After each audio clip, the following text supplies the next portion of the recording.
Au début de la crise en 2010, Iliana Fokianaki, curatrice de galerie, a pensé quitter la Grèce. Le marché de l'art s'effondrait alors. Finalement, elle a choisi de rester et de créer State of Concept, un lieu hybride entre petits musées et grosses galeries à but non lucratif. Aujourd'hui, elle attire des artistes du monde entier. Je pense qu'Athènes est devenue un pôle d'attraction. La plupart des artistes importants de l'étranger que l'on a présentés ne demandent pas de rémunération. Ils ne font pas de demandes exagérées, ils savent que la situation ici est difficile et ils ont la volonté de nous soutenir.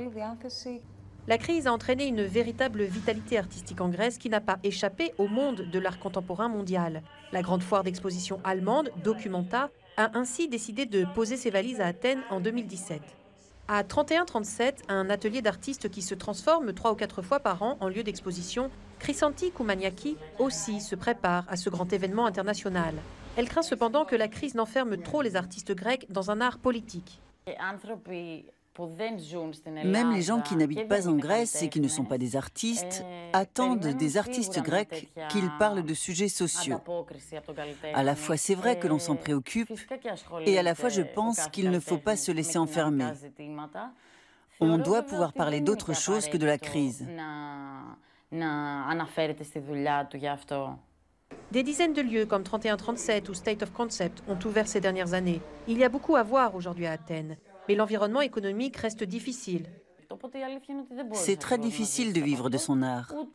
Un espace comme le nôtre a du mal à survivre. La plupart des artistes ont un travail parallèle. Des centaines d'artistes étrangers sont venus s'installer à Athènes ces dernières années, attirés par les faibles loyers et la vitalité de la création.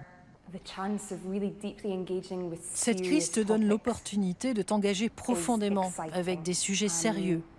C'est excitant. En plus, ce n'est pas cher. Mes amis d'Édimbourg ou de Londres n'en reviennent pas d'un coût de la vie si bas. La scène d'art contemporain est en pleine ébullition en Grèce. L'État est dans l'incapacité de subventionner cette création. Ce sont donc les investisseurs privés étrangers qui aujourd'hui s'intéressent à ce nouveau marché.